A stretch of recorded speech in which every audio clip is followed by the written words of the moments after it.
Hello, আসসালামু আলাইকুম। Welcome back to my channel. সবাই কেমন আছেন? আশা করছি আমার সকল ভিউয়ার্স, ভাইয়েরা, আপুরা যে যেখানে আছেন ভালো আছেন, সুস্থ আছেন। নতুন আরেকটি ভিডিও নিয়ে হাজির হয়ে গেলাম। আশা করছি ভালো লাগবে। অবশ্যই ভিডিওটা শেষ পর্যন্ত দেখবেন। যেহেতু ছেলের আপডেট ছিল এর জন্য আস্তে ধীরে আজকে নাস্তাটা বানাবো। মানে নাস্তা বানাবো না। গত ব্লগে দেখেছিলেন বিরিয়ানি রান্না করেছিলাম, এক্সট্রা ছিল। তো ওটাই সকালে গরম করে দিব। তো ভাবলাম যেহেতু মেয়ে উঠে পড়েছে তো আগে ফার্স্ট অফ অল বেডটা গুছিয়ে নিই। দেখতেও কিন্তু ভালো লাগবে।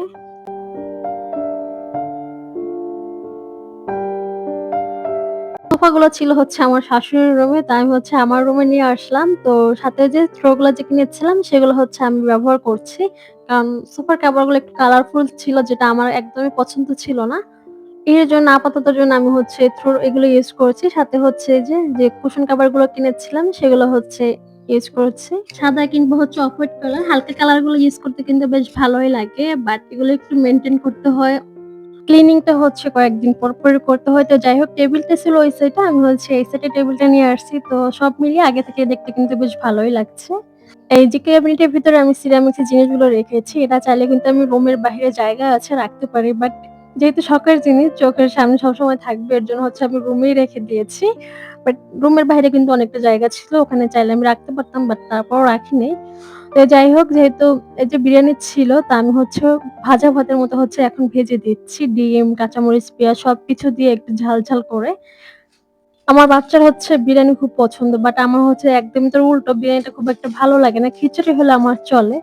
তো সকালবেলা কি আর করা, যেহেতু এক্সট্রা অনেকগুলো ছিল ফ্রিজে রেখে দিয়েছিলাম। তো এগুলো এখন ডিম দিয়ে ভেজে দিলাম। তো এটা দিয়ে সকালের নাস্তাটা কমপ্লিট করে নেব।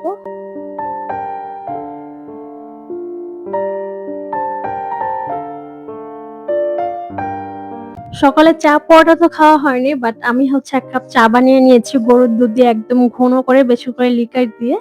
তো ভালো করে জ্বালিয়ে একদম ঘন করে এখন ১ কাপ চা খাবো। নাস্তা পানি শেষ করে হাতে যেহেতু একটু সময় ছিল তো ভাবলাম কিচেনের এই জারগুলো একটু ক্লিন করে ফেলি। এগুলো বিস্কিট দেন গুঁড়া দুধ, হাবিজাবি, চিনির এই টাইপের জারগুলো একটু ক্লিন করে নিব।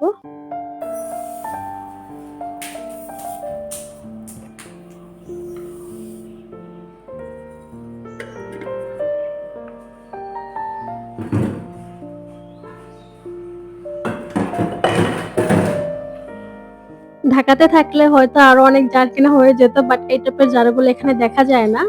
তো যেগুলো আগে কিনেছিলাম সেগুলো আপাতত ব্যবহার করছি। আর নরমালি কিছু জার আমি দারাজ অর্ডার করেছিলাম, বলেছিলাম এর আগের ভিডিওতে। বাট অনেকটাই লেট করতেছিল। দেন আমি ক্যানসেল করে দেই।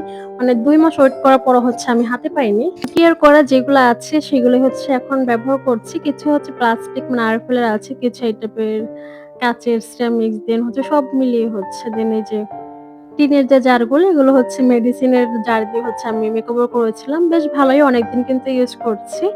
এগুলো একটু ভালোগুলো যদি সেট হিসেবে কিনতে যেতাম অনেকটাই কিন্তু প্রাইস এবং খুবই কিন্তু ছোট সাইজ। তো যাই হোক এগুলো এখন আমি ওয়াশ করে দেন শুকিয়ে নিব।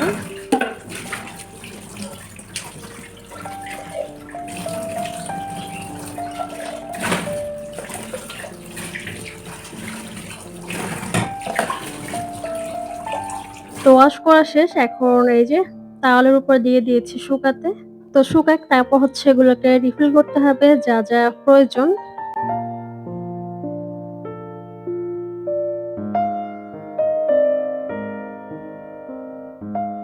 এরই মাঝে আমার একটা পার্সেল আছে। তো পার্সেলটা আমি পিক করলাম।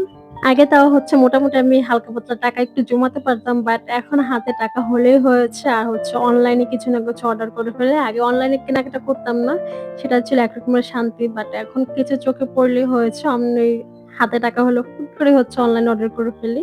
মোটামুটি শখের কিন্তু অনেক জিনিসই কেনাকাটা করেছি। তো এরকমের একটা নাইট ল্যাম্পের শখ ছিল। তো এটা খুবই রিজনেবল প্রাইস এ হচ্ছে আমি একটা পেজে পাই। তো দেন হচ্ছে আমি অর্ডার করে ফেলি। অন্যান্য বিভিন্ন পেজে কিন্তু অনেকটাই প্রাইস ছিল। এটা ছবিতে যেরকমের দেখা গিয়েছে তার থেকে অনেক বেশি বড় ছিল। আমি ভেবেছিলাম একটা ছোটখাটো হবে।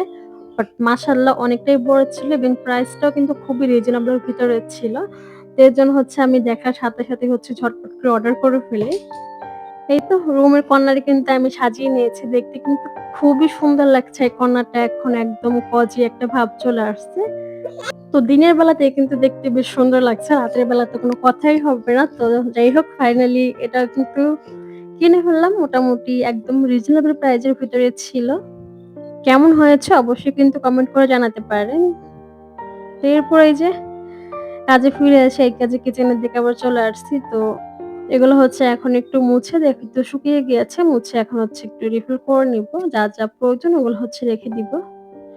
যেহেতু জারগুলো খুবই ছোট, ছোট তো এর ভিতরে কিন্তু বেশি কিছু রাখাও যায় না। যেহেতু লবণ, চিনি এই টাইপের হালকা পাতলা মসলা, দেন হচ্ছে ঘি এগুলো হচ্ছে হালকা পাতলা এগুলো রাখা যায়।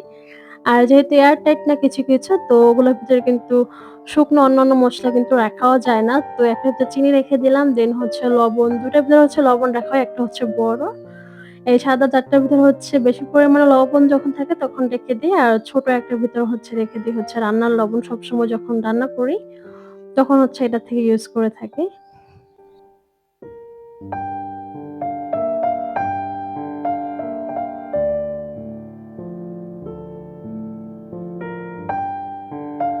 ঘির পরিমাণটা যেহেতু বেশি এজন্য দেখা যায় কি ফ্রিজে রেখে দিই নরমাল ফ্রিজে। তো দেখা যায় শক্ত হয়ে থাকে। এর জন্য হচ্ছে ছোট একটা জারে এভাবে কিছুটা হচ্ছে আমি নামিয়ে নিয়েছি। যখন হচ্ছে প্রয়োজন পড়বে তখন হচ্ছে ঘিয়ের পরোটা দেন হচ্ছে পোলাওতে, খিচুড়িতে এই টাইপের খাবারগুলোতে ঘি দিলে কিন্তু ভালোই লাগে খেতে। খুব সুন্দর একটা ফ্লেভার আসে।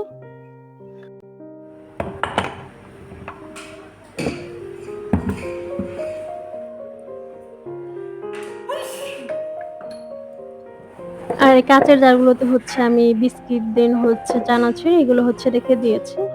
সেই সাথে হচ্ছে হালকা পাতলা একদম রান্না করব। ডাল আছে। তো এখানে হচ্ছে পাঙ্গাস মাছ ছিল।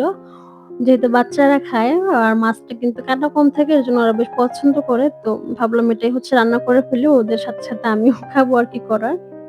এই জারগুলো তো বিস্কিট, চানাচুরের জারগুলো তো আমি দেখি যে রুমের ক্যাবিনেটের ভিতরে রেখে দেই। বাট ভাবলাম এখানেই রেখে দেই, দেখতে বেশ ভালো লাগবে। আর ছোট, ছোট এই যে সিরামিক্স এই জারগুলো হচ্ছে এই বেতের ট্রেটার ভিতরে রেখে দিচ্ছি। এখন কিন্তু বেশ ভালোই লাগছে। মোটামুটি এই কিচেনের হচ্ছে সবথেকে পছন্দের কর্নার হচ্ছে আমার এটা। মানে দেখতেও কিন্তু ভালো লাগে, চোখের একদম খুব শান্তি। তো রান্নাও শেষ। তো ঠিক আছে আজকের মতো ভিডিওটা এখানেই শেষ করে দিচ্ছি। সবাই ভালো থাকবেন, সুস্থ থাকবেন। আবার নেক্সট ভিডিওতে দেখা হবে। আল্লাহ হাফেজ। আসসালামু আলাইকুম।